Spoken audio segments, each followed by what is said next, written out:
Marami sa atin ang katulad ni Roda Niegas. Sa pangangalakal ng basura, nakapagpatapos ng anak.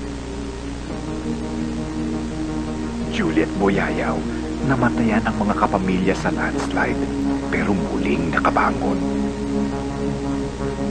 Ariel Gilhang, nahulog man sa gusaling ginagawa, bumalik pa rin sa paghahanap buhay. Nelda Apiera, nagmamaneho para makapagpaaral ng mga pamangkin. Bugoy Drilon, dating canteen helper, naging sikat na singer. May mga tumutulog sa kapwa tulad ni Major Mario Topacio at iba pang sundalo na tumulong sa mga biktima ng kalamidad. Tess Abiera, nagtuturo ng pagwe-welding sa mga batang mahihirap.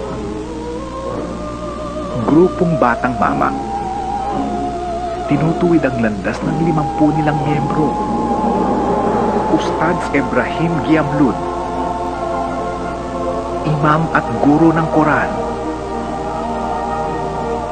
Efren Peña Florida, gamit ang kariton para makapagturo sa mga batang kalye. Mayroon ding ibinabandila ang dangal ng Pilipino, tulad nina Rubilen Amit,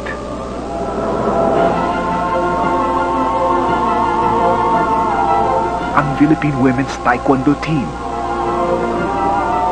at ng libu-libong kabataan. Dahil sa inyo, ang ABS-CBN ay bilib sa Pinoy.